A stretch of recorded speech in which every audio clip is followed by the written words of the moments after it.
نحمدہ ونصلی ونسلم علی سیدنا و مولانا محمد رسولہ النبی الامین المکین الحنین الکریم الرؤوف الرحیم اما بعد فاعوذ باللہ من الشیطان الرجیم بسم اللہ الرحمن الرحیم۔ واجب الاحترام ساتھی، اللہ تعالیٰ کا بے پناہ لطف و کرم اور اس کا احسان عظیم ہے کہ جس کی توفیق سے ہم اس کے ذکر کے لیے اس کے گھر میں جمع ہیں۔ آج ہم اللہ کی توفیق سے سورہ الانعام کی آیت نمبر 20 سے اپنے سبق کا آغاز کریں گے۔ اللہ کریم نے ارشاد فرمایا، الذین آتینہم الکتاب یعرفونہ کما یعرفون ابناءہم الذین خسروا انفسہم فہم لا یؤمنون۔ اور وہ لوگ جنہیں ہم نے کتاب دی تھی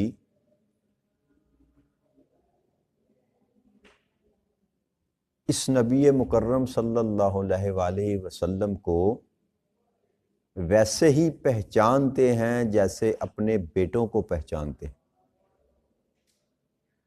جنہوں نے اپنی جانوں کو خسارے میں ڈال دیا ہے سو وہ ایمان نہیں لائیں گے۔ پچھلی آیا مبارکہ جس پر ہم نے گفتگو کی تھی اس میں اللہ کریم نے کافروں کے اس بات کا جواب دیا تھا جب وہ یہ کہتے تھے کہ آپ پر جو کتاب نازل ہوئی یا جس کتاب کا آپ دعویٰ کرتے ہیں کہ اللہ کا کلام ہے، اس کا ثبوت، اس کی گواہی ہمیں کہیں سے میسر نہیں ہے۔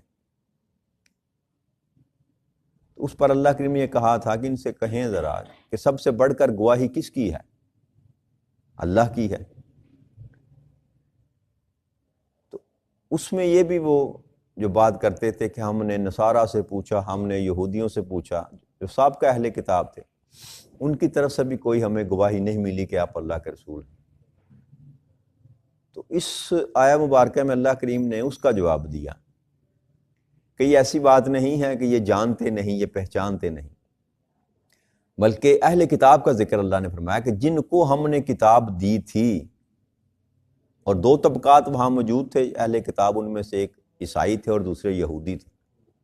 ان کو مخاطب کر کے اللہ فرماتے ہیں کہ وہ تو میرے محبوب کو ویسے پہچانتے تھے جیسے اپنی اولادوں کو پہچانتا ہے، کہ اپنی اولاد کو پہچاننے میں کوئی بندہ تعارض نہیں برتتا، کہتا نہیں یہ میرا بیٹا نہیں ہے، ایسا ممکن نہیں ہوتا، دور سے پہچانا جا سکتا ہے کہ یہ میرا بیٹا۔ تو اللہ فرماتے ہیں یہ تو ایسے پہچانتے ہیں، لیکن جنہوں نے اپنی جانوں پر دائماً ظلم کیا، خسارے میں ڈالا اپنے آپ کو، وہ ایمان نہیں لائیں گے۔ یعنی کہ کہنے کا مطلب اللہ کریم کا یہ ہے کہ جن لوگوں نے سودا ہی گھاٹے کا کیا اور جانتے بوجھتے پہچانتے ہوئے انہوں نے خسارے کو چن لیا تو وہ کبھی بھی ایمان نہیں لائیں گے۔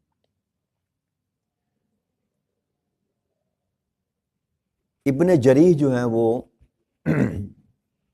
بیان کرتے ہیں کہ جامع البیان میں مطبوعہ دارالفکر بیروت کی یہ کتاب چھپی ہوئی ہے کہ جو اہل کتاب میں سے جو مسلمان ہو چکے تھے انہوں نے کہا کہ باخدا ہم نبی اکرم صلی اللہ علیہ وآلہ وسلم کو اپنے بیٹوں سے بھی زیادہ پہچانتے ہیں، کیونکہ ہماری کتاب میں آپ کی صفت اور شناخت مذکور ہے، یعنی کہ ذکر کیا ہے۔ تورات اور انجیل میں نبی اکرم صلی اللہ علیہ وسلم کی آمد کا ذکر تو تھا ہی، آپ کے خصائل اور آپ کے فضائل بھی جو تھے وہ بھی بیان کیے گئے تھے۔ اور رہے ہمارے بیٹے تو ہم نہیں جانتے کہ ہماری بیویوں نے کیا کچھ کیا، یعنی اس وثوق کے ساتھ ہم یہ نہیں کہہ سکتے کہ یہ میرا بیٹا ہے، لیکن یہ ہمیں پتہ ہے کہ یہ نبی اکرم صلی اللہ علیہ وسلم اللہ کے آخری نبی، یہ یہودی کہا کرتے تھے۔ اور امام محمد بن اسماعیل بخاری، جن کو عرف عام میں امام بخاری کہا جاتا ہے، انہوں نے بھی ایک روایت جو ہے نقل کی ہے۔ وہ فرماتے ہیں کہ حضرت عبداللہ بن سلام رضی اللہ تعالیٰ عنہ، یہ یہودی عالم تھے بہت بڑے، ان کو جب یہ خبر پہنچی کہ نبی اکرم صلی اللہ علیہ وسلم تشریف لائے ہیں مدینہ میں، تو وہ آپ کے پاس آئے اور آپ سے 3 چیزوں کے متعلق سوال کیا. کہنے لگے کہ میں آپ سے 3 سوال پوچھوں گا، اگر آپ نے مجھے صحیح جواب دے دیا تو میں مان لوں گا کہ آپ اللہ کے رسول. ایسے سوال کروں گا کہ جن کو اللہ کے نبی کے سوا کوئی اور جانتا نہیں. بہت بڑے عالم دین تھے یہودیوں میں سے. تو اس نے پہلا سوال یہ کیا حضرت عبداللہ بن سلام رضی اللہ تعالیٰ عنہ نے کہ قیامت کی پہلی علامت کیا ہوگی، اور اہل جنت ہیں وہ کون سا بعام کھانا پہلے کھائیں گے، کون سی چیز جو ہے وہ ان کو کھانے کے لیے پہلے دی جائے گی، اور کس چیز کی وجہ سے بچہ اپنے باپ کے مشابہ ہوتا ہے یا اپنی ماں کے مشابہ ہوتا ہے. تو رسول اکرم صلی اللہ علیہ وسلم نے فرمایا کہ مجھے ان چیزوں کی جبرائیل امین نے خبر دی، یعنی کہ اللہ کی طرف سے وحی کی گئی. تو انہوں نے کہا کہ فرشتوں میں سے تو یہودیوں کا جو دشمن ہے وہ جبرائیل امین ہے، اور جبرائیل امین کے ساتھ ایک خاص خار تھی یہودیوں کو، خدا واسطے کا بیٹھ. وہ کہتے تھے وہ تو ہمارے دشمن ہیں، کسی اور فرشتے کی بات کرو وہ تو ہمارے دشمن ہے. پھر آقا کریم صلی اللہ علیہ وسلم نے فرمایا کہ قیامت کی پہلی علامت ایک آگ ہوگی جو لوگوں کو مشرق کی طرف سے دھکیل کر مغرب کی طرف لے جائے گی. یعنی کہ مشرق کی طرف سے ایک آگ اٹھے گی جو بڑھتی چلی جائے گی، اور جس کے سبب سے لوگ مشرق سے مغرب کی طرف کوچ کر جائیں گے، مغرب کی طرف جمع کر دیے جائیں گے. اور پھر آپ نے فرمایا کہ جنت میں سب سے پہلا جو بعام کھانا جنتی کھائیں گے وہ مچھلی کے جگر کا ٹکڑا ہوگا، مچھلی کے جگر کا ٹکڑا. اور بچے کی مشابہت کی وجہ یہ ہے کہ جب مرد اور عورت عمل تزویج کرتے ہیں تو اگر مرد کا پانی غالب آ جائے تو اس کی شکل مشابہت مرد پر ہوتی، باپ پر ہوتی ہے، اور اگر عورت کا پانی غالب آ جائے تو اس کی مشابہت جو ہے وہ اپنی ماں پر ہوتی ہے. تو نبی اکرم صلی اللہ علیہ وسلم نے جب یہ تینوں باتیں بیان کی تو عبداللہ بن سلام رضی اللہ تعالیٰ نے کہا کہ میں گواہی دیتا ہوں کہ آپ اللہ کے رسول ہیں. پھر کہا کہ یا رسول اللہ صلی اللہ علیہ وسلم، اگر یہود کو پتہ چل گیا کہ میں نے اسلام قبول کیا ہے تو وہ بہت مبہوت ہوں گے، بڑے حیران ہوں گے، پریشان ہوں گے. تو پھر ایک دوسری یہی واقعہ امام بخاری ساتھ ہی اسی کو جوڑتے ہیں کہ جب یہود کچھ آئے پھر نبی اکرم صلی اللہ علیہ وسلم کے پاس، تو حضرت عبداللہ بن سلام بھی نبی اکرم صلی اللہ علیہ وسلم کے پاس موجود تھے، لیکن آپ چھپ گئے. اور رسول اکرم صلی اللہ علیہ وسلم نے پوچھا کہ عبداللہ بن سلام تم میں سے کیسے آدمی ہیں؟ یہ حضرت عبداللہ بن سلام کے کہنے پر ہوا کہ آپ ان سے پہلے سوال کریے. اگر میں نے کہہ دیا کہ میں نے اسلام قبول کر لیا تو وہ پھر میری بات پر یقین نہیں کریں گے بلکہ میرے خلاف ہو جائیں گے، جیسے عام بات. تو آپ کے کہنے پر یہ کیا گیا کہ میں چھپ جاتا ہوں، آپ ان سے سوال کریں پہلے. تو آپ نے جب پوچھا کہ عبداللہ بن سلام جو ہیں وہ تمہارے برادری میں، تمہارے گروہ میں وہ کیسے لوگ، تو وہ کہنے لگے کہ وہ ہم میں سے سب سے افضل ہیں، اور ہم میں سے بہت بڑے عالم ہیں، اور سب سے بڑے عالم کے بیٹے ہیں، اور ہم میں سے سب سے افضل کے بیٹے ہیں. یعنی کہ اتنی تعریف کی، کلابے ملا دی ہے نا کہ ان جیسا ہے ہی کوئی نہیں. اتنے بڑے عالم دین ہیں، ان کا باپ بھی بہت بڑا عالم فاضل تھا، یہ بھی بہت بڑے عالم فاضل، ہم سے وہ افضل ہیں.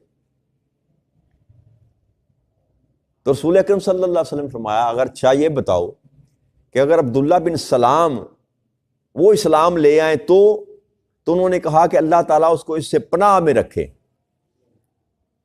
تو اسی اسنا میں پھر جب عبداللہ بن سلام رضی اللہ تعالیٰ عنہ وہ باہر تشریف لے آئے، سامنے آ گئے، تو آ کر انہوں نے کہا کہ اشہد ان لا الہ الا اللہ واشہد ان محمدا عبدہ ورسولہ.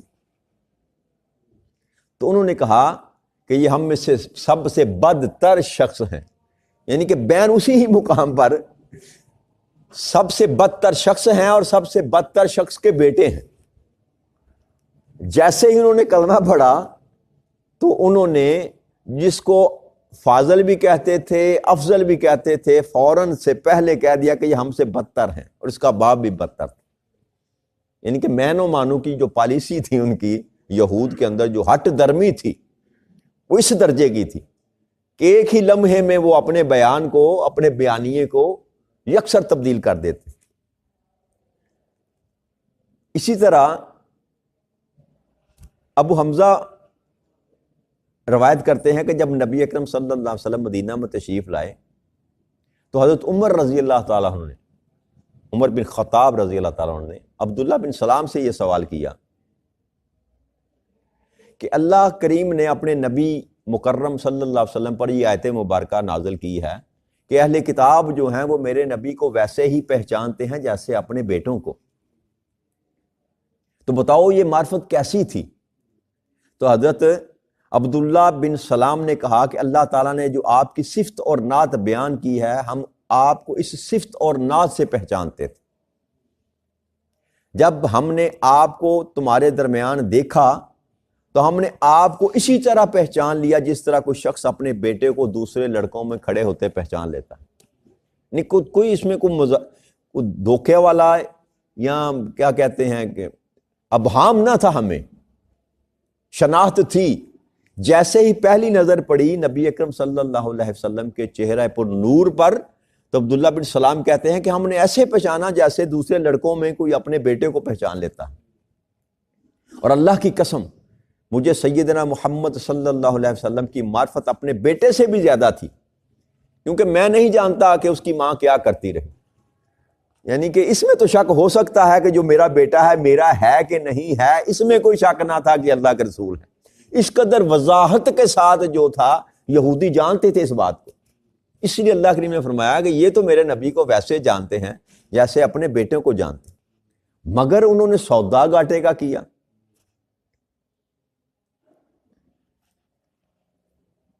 اللہ کریم نے فرمایا نا کہ جنہوں نے اپنے جانوں کو نقصان میں ڈالا وہ ایمان نہیں لائیں گے۔ تو نبی اکرم صلی اللہ علیہ وسلم پر یہودیوں کا ایمان نہ لانا اور نصارہ کا ایمان نہ لینا یہ اس سبب سے نہ تھا کہ ان کو علم نہ تھا، وہ جانتے نہ تھے، وہ پہچانتے نہ تھے۔ ان کو علم تھا، وہ جانتے تھے، پہچانتے تھے۔ اور سب سے نبی اکرم صلی اللہ علیہ وسلم سے پہلے جو زمانہ گزرا عیسیٰ علیہ السلام کا، انبیاء میں سب سے آخری وہ ہے نبی اکرم صلی اللہ علیہ وسلم سے پہلے، تو جتنی وضاحت کے ساتھ عیسیٰ علیہ السلام نے نبی اکرم صلی اللہ علیہ وسلم کی آمد کی بات کی، دوسرے نبی بھی کرتے رہے، لیکن عیسیٰ علیہ السلام کو پتا تھا کہ میرے بعد جو آنے والے ہیں وہ احمد مجتبیٰ ہے صلی اللہ علیہ وسلم، حضرت محمد مصطفیٰ ہیں۔ تو آپ نے اپنے ہر ایک ماننے والے سے اس بات کا تذکرہ کیا کہ میرے بعد وہ آئیں گے جن کا نام آسمانوں پر احمد ہوگا، اگر تم ان کا زمانہ پاؤ تو ان پر ایمان بھی لے کر آنا، ان کی مدد بھی کرنا۔ اپنے امتی سے یہ وعدہ لیا تھا آپ نے۔ تو اس کے باوجود عیسائی جو تھے وہ پھر گئے، انہوں نے بھی ماننے سے انکار کر دیا، بلکہ یہاں تک بدبختی ان کی یہ تھی یہود و نصارہ کی، تو وہ تو یہ کہتے تھے کہ جو ہماری شریعت ہے نا یہ منسوخ ہو ہی نہیں سکتی، اب کوئی نبی نہیں آ سکتا یہ۔ اور دوسرا یہ جو یہودی تھے وہ کہتے تھے کہ ہم تو اللہ کے لاڈلے ہیں، ہم تو اللہ کے بیٹے ہیں، یہ جنت جو ہے اللہ نے بنائی ہی ہمارے لیے ہے، دوزخ میں تو ہم کو ڈالے گا ہی نہیں، ہم اللہ کے لاڈلے ہیں۔ تو یہ سارے جو زوم تھے نا ان کے اللہ کریم نے وہ ختم کر دی۔ جب نبی اکرم صلی اللہ علیہ وسلم کو اللہ نے مبعوث فرمایا تو ان کے تو وہم و گمان میں بھی یہ بات نہ تھی کہ یہ ہو جائے گا ایسے، بنی اسرائیل میں سے نبوت نکل کر بنی اسماعیل میں چلی جائے گی، بس اتنا ہی تو معاملہ تھا۔ یہی بات ان کو ناپسند آئی کہ ہمارے خاندان میں سے، ہماری بنوں میں سے، ہماری نسل میں سے یہ کیوں نہیں پیدا ہوئے، بنی اسماعیل میں سے کیوں چلے گئے؟ بس فقط ایک ہی سبب تھا، اس کے علاوہ کوئی اور سبب نہ تھا۔ وہ جو فضیلت کا تھا نا، جو اللہ نے فرمایا کہ ہم نے تم کو، تو اے بنی اسرائیل ہم نے تم کو فضیلت عطا فرمائی دوسری قوموں پر، وہ جب فضیلت ختم ہوئی نا تو اس بات کا غم تھا، ان کو رنج تھا کہ اب یہ ساری فضیلت نکل کر، کیونکہ سب سے افضل نبی جو تھے وہ بنی اسماعیل میں چلے گئے، باقی نبی تو ہزاروں کی تعداد میں آئے بنی اسرائیل میں، لیکن سب سے افضل نبی جو تھے نبی اکرم صلی اللہ علیہ وسلم، وہ جب بنی اسماعیل میں چلے گئے تو یہ دکھ جو تھا ان کو لے ڈوبا اسی دکھ کے باعث انہوں نے ماننے سے انکار کر دیا، جانتے بوجھتے ہوئے ماننے سے انکار کر دیا۔ تو اللہ کریم نے یہ کہا کہ جنہوں نے اپنی جانوں پر اب ظلم کیا یہ ایمان نہیں لائیں گے، وہ ان کا ٹھکانہ رب کریم نے دوزخ لکھ دیا اور مسلمانوں کو جنت کا وارث بنا دیا۔ ان کا یہ دعویٰ کہ ہم وارث ہیں جنت کے، اللہ نے جنت بنائی ہی ہمارے لیے ہے، ہم اللہ کے بیٹے ہیں، ہم اللہ کے محبوب ہیں، یہ دعویٰ کیا کرتے تھے یہودی جو، جیسے اللہ ماشاءاللہ ہم آج کل دعویٰ کرتے ہیں نا کہ ہم سرکار کے امتی ہیں جی، جیسے ان کا دعویٰ تھا نا کہ جنت بنائی ہی ہمارے لیے گئی ہے، ویسے ہم بھی دعویٰ کرتے ہیں کہ سانو جنت نہیں لبنی تو اور کنوں لبنی۔ تو یہ بدگمانی ہے، یہ رویہ غلط ہے۔ اللہ کریم نے جو قرآن کریم میں ارشاد فرمایا نا کہ جنت کن کو ملے گی؟ جو ایمان لائیں گے، نیک اعمال کریں گے، حق پر قائم رہیں گے۔ اس میں تذکرہ جو کیا گیا وہ یہ کیا کہتے ہیں کرائٹیریا رب کریم نے دے دیا نا جی، کہ جنت ان کے لیے ہے جو ایمان لائیں گے، کس پر؟ مجھ پر، میرے رسولوں پر، آخرت پر، پھر نیک اعمال کریں گے، حق کا ساتھ دیں گے، برائی سے بچتے رہیں گے، اچھائی کی دعوت بھی دیں گے، اچھائی کے کام بھی کریں گے۔ یہ سارا کرائٹیریا جو قرآن کریم نے بیان کیا نا، جنت ان کے لیے ہے۔ وہاں پر اللہ کریم نے کسی مخصوص ٹولے کا ذکر نہیں کیا۔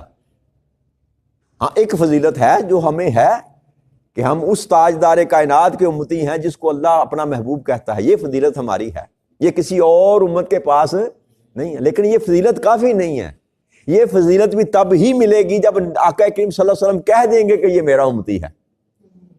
یہ فضیلت تب ہی قائم رہے گی نا۔ بھئی میں دعویٰ کرتا ہوں کہ میں سرکار دو جہاں صلی اللہ علیہ وسلم کا امتی ہوں، اور اگر آقا نے قیامت کے دن ہم سے رخ پھیر لیا، منہ پھیر لیا، آقا نے فرمایا من غشا فلیس منی، جس نے ملاوٹ کی وہ مجھ سے نہیں، وہ ہم میں سے نہیں۔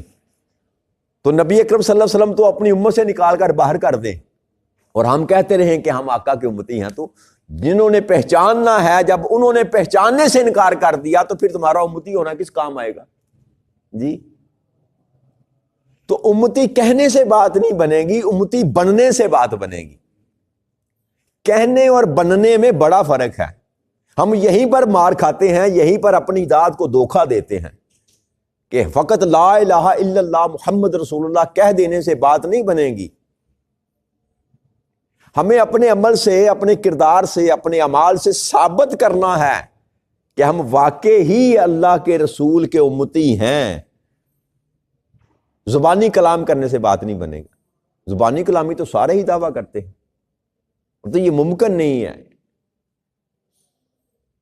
کہ ہم نہ نماز پڑھیں، نہ روزہ رکھیں، نہ زکوٰۃ دیں، کوئی اچھا عمل نہ کریں، فقط کلمہ گو ہونے کے سبب سے سیدھا جنت میں چلے جائیں۔ یہ مذاق نہیں ہوگا، یاد رکھیے۔ آپ اللہ کے عدل کے ساتھ یہ مذاق نہ کریں، اس سے بڑھ کر کوئی عدل کائنات میں نہیں ہے۔ یہ تصور نہ باندھیں کہ ہم جو مرضی کرتے پھریں، کیونکہ ہم نے کلمہ پڑھ لیا نبی اکرم صلی اللہ علیہ وسلم کا تو اللہ ہمیں پکڑ کر ایسے ہی جنت میں داخل کر دے گا۔ ایسا نہیں ہوگا۔ پہلے تو اس بت کو اپنے اندر سے نکال کر باہر پھینکیں، وہاں پر آپ کے اعمال کو تولا جائے گا، فیصلے آپ کے اعمال پر کیے جائیں گے، وہاں پر مارکس جو لگیں گے آپ کے نامہ اعمال کی وجہ سے لگیں گے، پاس ہوا کہ نہیں ہوا، فیل ہوا کہ نہیں ہوا۔ باقی معاملات بعد کے ہیں، وہ آپ کے نبی اکرم صلی اللہ علیہ وسلم کی فضیلت، آپ کی شفاعت، اللہ کا رحم، اللہ کا کرم، اللہ کا فضل، یہ معاملات جو باہر میں چلیں گے، چلتے رہیں گے، ضرور چلیں گے۔ اللہ رحم بھی کرے گا، فضل بھی کرے گا، کرم بھی کرے گا، آقا بھی شفاعت کریں گے، یہ سارے معاملات چلیں گے۔ لیکن یہ گڈ مڈ نہ کریں، اس چیزوں کو آپس میں مکس اپ نہ کریں۔ جب حشر کا میدان سجایا جائے گا تو وہاں پر نامہ اعمال میں آپ کے اعمال تولے جائیں گے۔ اگر یہ سارا نظام رب کریم نے نہیں کرنا تھا تو پھر وہ مالک یوم الدین کس بات کا ٹھہرا؟ ایسے ہی بس پکڑ کر جنت میں داخل کر دینا تھا تو یہ خیر اور شر کا پیغام کیوں دیا؟ یہ نیکی اور بدی کے جو فرشتے بٹھا رکھے ہیں، ان کو لکھنے کے لیے کیوں بٹھا رکھا ہے؟ مقصد کیا ہے یہ نامہ اعمال آپ کے اکٹھے کرنے کا؟ اور یہ قرآن میں جو جگہ جگہ رب کریم الف لام میم سے والناس تک آپ کو تلقین کی، نیکی کرو، برائی سے بچتے رہو، اس کا مقصد ہی ختم ہو جاتا ہے اگر حساب و کتاب کا نظام وہاں پر نہ ہو، فقط رحم ہی کیا جائے، جو آئے اس پر رحم کیا اور جنت میں ڈال دیا، جو آئے اس پر رحم کیا جنت میں ڈال دیا۔ پھر کافروں کا کیا قصور ہے؟ وہ بھی تو اللہ کی مخلوق ہے نا جی۔ جیسے انہوں نے نافرمانی کی ویسے ہی اگر ہم نافرمانی کریں، بس فرق کیا ہے؟ انہوں نے کلمہ نہیں پڑھا، ہم نے کلمہ پڑھ لیا، تو فقط یہ کافی ہے۔ یہ نان سینس اپروچ ہے، یاد رکھیے۔ لہذا اپنی عقل کو استعمال کریں کہ کلمہ پڑھنے سے ہمیں فضیلت تو مل گئی کہ ہم نبی اکرم صلی اللہ علیہ وسلم کی امت میں سے ہو گئے۔ ہم جتنے مرضی برے ہو جائیں، جہنم میں بھی پھینک دیے جائیں، لیکن بالآخر نکال لیا جائے گا۔ یہ فضیلت ہے نبی اکرم صلی اللہ علیہ وسلم کی امت میں ہونے کی۔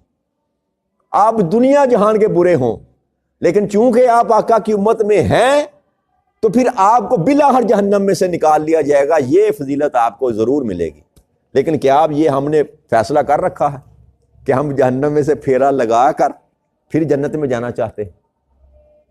یہ جو جہنم سے بچنا ہے نا، اس کے لیے اعمال ضروری ہے۔ اس کے لیے جہنم سے بچنے کے لیے اعمال ضروری ہے۔ جنت کی فکر نہ کریں، وہ ہے ہمارے لیے۔ اللہ نے فرمایا کہ اللہ کریم نے سورہ مومنین میں فرمایا اولئک هم الوارثون الذین یرثون الفردوس هم فیہا خالدون۔ وہی وارث ہیں جو جنت فردوس کے وارث ہوں گے، اس میں ہمیشہ رہیں۔ کون ہے وارث؟ بھائی کافر تو نہیں ہو سکتے نا جی۔ کافروں کو تو اللہ نے نکال کر پہلے ہی علیحدہ کر دیا کہ ان کا ٹھکانہ جہنم میں ہے اور یہ ہمیشہ ہمیشہ وہاں رہیں گے۔ تو اب جنت کے وارث کون ہوں گے؟ کافر تو نہیں ہوں گے، ایمان والے ہی ہوں گے نا جی، ایمان والے ہی ہوں گے۔ لیکن یہ وراثت جو ملے گی نا، یہ اعمال کے بغیر ویسے زندگی بسر کرنی پڑے گی جیسے اللہ کا رسول ہم سے چاہتا ہے۔ پھر جنت اللہ نے بنائی ہی ہمارے لیے۔ جنت وہ تو مقام سے خالی ہے، وہ مقام میں نہیں رہتا، اس کو جنت کی ضرورت نہیں ہے۔ تو جنت بنائی کس کے لیے ہے؟ ہمارے لیے ہے۔ لیکن جو شرائط رب کریم نے لگا رکھی ہیں، ان شرائط کو پورا کرنا پڑے گا۔ باقی کمی کجیاں تھوڑی بہت ہی رہ گئی تو وہ پھر فضل کرنے والا ہے، رحم کرنے والا ہے، کرم کرنے والا ہے۔ نافرمانی جو ہے اس سے انسان کو بچنا چاہیے۔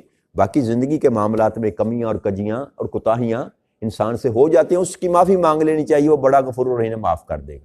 لہٰذا یہ بات جو ہے نا اپنے ذہن میں سے نکال دیں کہ بس ہم بخشے بخشائے ہیں، ہم فلاں کے لڑ لگ گئے تو بخش گئے، فلاں کے لڑ لگ گئے تو بخش گئے۔ نہ، اعمال کے بغیر جس کے مرضی لڑ لگ جائیں، جس کا مرضی دامن تھام لیں۔ اگر کائنات کی سب سے عظیم ہستی آقا کریم صلی اللہ علیہ وسلم کا دامن تھام کر بھی اگر آپ نہیں بچ سکتے اعمال کے بغیر، تو باقی کس کا دامن تھامیں گے آپ؟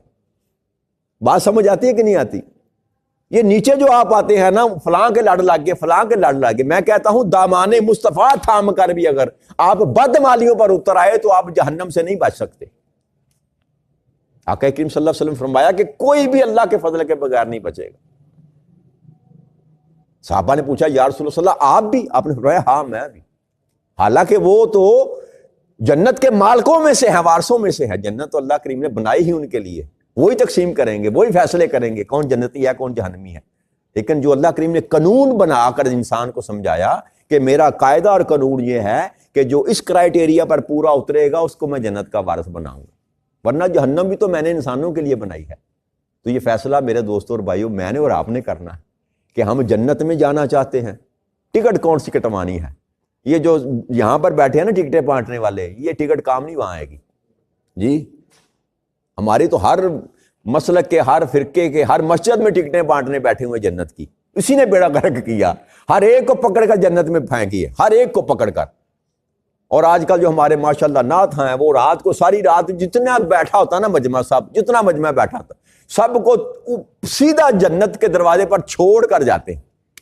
ایسا ہی ہے کہ نہیں ہے؟ یار اتنا سستا سودا نہیں، یہ مذاق نہ کریں دین مصطفیٰ کے ساتھ۔ اگر ایسے ہی بات تھی تو ساری رات مسلوں پر کھڑا ہو کر رونا صحابہ اکرام کا، رات کو مسلوں پر رونا، دن کو جا کر خون دینا، اللہ کے راستے میں جہاد کرنا، کیا اتنی بے وقتی ہوگی دین اسلام کی کہ بس دو نعتیں سن لی اور دو چار ہزار دے دیا نعت خاں کو تو سیدھا پکڑ کر اس نے جنت میں آپ کو پہنچا دیا؟ ایسی بات نہیں۔ اس دھوکے میں آپ کو اپنے آپ کو مبتلا نہ کریں۔ عمل پر اپنا جو ہے نا نظام، اس کو سیدھا کرنے کی کوشش کریں، اللہ کی نافرمانی سے بچیں، آقا اور اللہ کریم اور اللہ کے رسول کی فرما برداری کی طرف اپنے آپ کو لے کر آئیں۔ پھر توقع کی جا سکتی ہے کہ جب قیامت کے دن آپ جائیں اور نبی اکرم صلی اللہ علیہ وسلم مقام محبوب پر جب کھڑے ہوں تو آپ جب آقا کے سامنے جائیں تو آقا پہچان لیں، کہیں کہ یہ میرا امتی ہے، جب آپ کہیں گے کہ یہ میرا امتی ہے، پھر کس بات کا حساب و کتاب؟ بات سمجھ آ گئی؟ اس معیار پر تو اپنے آپ کو لے کر آئے نا کہ آپ کو آقا کریم صلی اللہ علیہ وسلم قبول کر لیں اور کہہ دیں کہ یہ میرا غلام ہے، تو اب اللہ کی بارگاہ کے سامنے آپ فرمائیں گے یہ میرا غلام ہے، تو باقی کچھ بچے گا؟ پھر جو غلام مصطفیٰ ہوگا پھر اس کا کوئی حساب و کتاب؟ یہ اللہ کو بھی پتا ہے، یہ آپ کو بھی پتا ہے، مجھے بھی پتا ہے، بس اپنے آپ کو ہم نے دھوکہ دے رکھا۔ اس دھوکے سے بچیں، اس دھوکے سے نکلیں۔ خدا کی عزت کی قسم کوئی نہیں بچائے گا، کوئی نہیں بچائے گا۔ جنہوں نے بچانا ہے بس وہی بچائیں گے، لیکن اگر ان کے ساتھ آپ کا تعلق ٹھیک ہوا تو پھر خیر ہے۔ اگر آپ تعلق یہیں پر آپ نے بگاڑ لیا، دو ہی ذاتیں ہیں نا بچانے والی، کھول کے بات کر لیتے ہیں، دو ہی ذاتیں ہیں بچانے والی، تیسری کوئی نہیں، ایک اللہ ہے اور ایک اللہ کا رسول ہے۔ تو اللہ کے ساتھ بھی آپ نے بگاڑ لی، اللہ کے رسول کے ساتھ بھی آپ نے بگاڑ لی، تو پھر کون بچائے گا؟ ہے کوئی؟ لہٰذا اس وہم سے باہر نکلیں۔ جب تک ہم اللہ اور اللہ کے رسول کو راضی نہیں کر سکتے، اس وقت تک ہماری کامیابی کا کوئی اور دروازہ کھلنے والا، اس دعا کے ساتھ کہ رب کریم ہمیں ہمارے یہ بند دماغ ہے نا، ان کی کھڑکیاں رب کریم کھول دے، ہمیں سمجھ آ جائے، دین مصطفیٰ کی سمجھ آ جائے، اللہ کے نظام کی سمجھ آ جائے، آخرت کے معاملات کی سمجھ آ جائے۔ یہ غفلت ہماری تب نکلے گی۔ وما علینا الا البلاغ المبین۔ السلام علیکم ورحمۃ اللہ وبرکاتہ۔